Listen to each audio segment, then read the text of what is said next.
You've lived a life dominated by doubt and fear. How do you step into bravery?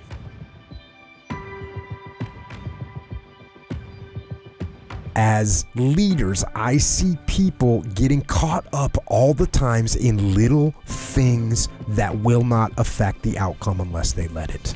So I see some white belt below them in the chain of commands going all crazy, grabbing their sleeve, and this leader on the top gets concerned about it and puts time and effort into something that doesn't matter, whether it's a little personality rub, a little ego uprising. It's should we do it this way or should we do it that way? It doesn't matter. That's a little sleeve grab. It doesn't matter. And I see people getting caught up on things that don't matter all the time. And what I've realized is it's something that I figured out a long time ago. I don't know when, but a long time ago I figured out, you know what? That thing doesn't matter. I'm not going to worry about it. That thing doesn't matter. I'm not going to worry about it. That thing doesn't matter. I'm not going to worry about it. That thing matters. I'm going to focus on that thing. And that makes a big difference. It's leadership capital.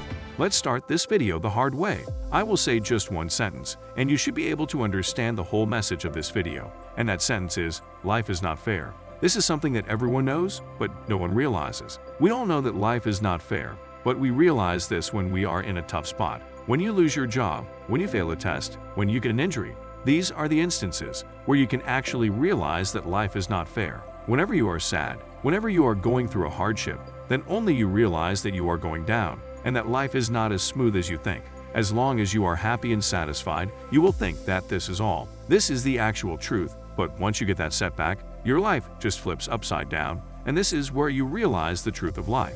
Now you can't stay down there, right? You don't want to stay down forever, isn't it? So you struggle. You make efforts. You hustle. This is how you actually make it off that low spot. This is how you realize your real worth, and this is how you actually become stronger. Struggle makes you stronger, and this is the real mantra that comes from the truth that life is not fair. This is when you further realize that struggle is responsible for you to bounce back.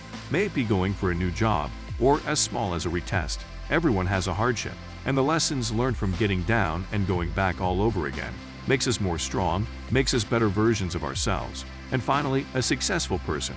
Never forget the efforts that you made, and you will never see those times again.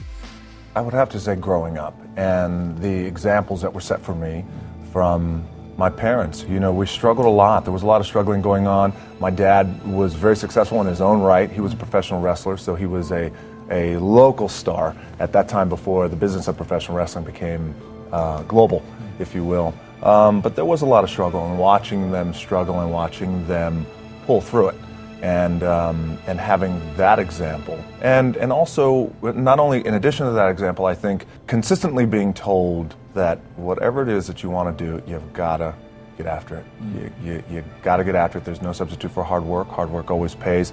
You know, those type of mantras over time. I knew I wanted to be something, and it was important to me to be something. It was important to me that I didn't fail. But by the way, and if I did fail, at least what was also important was the lesson. And I didn't realize that until I got older, because you know, when you're in it, you're in the grind, you don't really recognize those things when you're younger, but I could recognize them now and the importance of them now. And just in terms of the drive and the determination, a lot of it was experience too. Get your ass kicked, get back up, and you put the gloves back on and you swing away. I don't know, I was always, society tells you growing up you should fantasize about kicking a ball and dream about that, but it didn't really interest me. I tried to maybe pretend that I was interested in it, but really kicking a ball straight into a net is pretty cool. But what happens if someone runs up behind me and hits me 2 shots into the mouth? Then it ain't so cool. So that was in my head as a young kid. I had a self-defense mind. I was aware. Where I come from and where I grew up, you had to be aware. You had to be able to defend yourself. So that's, my Irish mothers will support you no matter what you do. My father always jokes that I could be doing anything and my mother would still be my biggest fan. So my father was unaware of what the game was, what the sport was.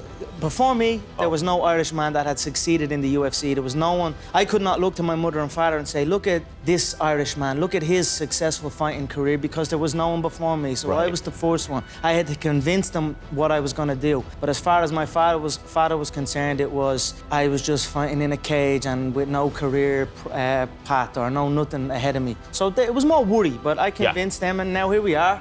You know, in some ways, yes, and in some ways, no. I mean, yes, in the fact that, you know, I've just been so lucky to be a part of this organization for a long time, and we've had so many great teams. And this is all about a team goal. This is not, you know, an individual thing. This is every year establishing, you know, and really earning the right to get to this point. It's not easy. Every team starts at the bottom, and, you know, the commitment starts, you know, at the beginning of the off season. And guys, you know, they work hard and put in all the work in to have a good training camp, and then you have a good training camp, rolls into September. You know, it doesn't always go perfect, as we've seen this year with our team, but you keep putting the work in, you keep focusing on what the team goals are, and then ultimately, you know, you get a chance to make the playoffs, and then you gotta beat the best teams, and you know, to beat San Diego like we did, right. It's a great win against a great team, and then to go to Arrowhead and win there against another great team speaks a lot about our character, speaks about the way that we've improved over the course of the season, and,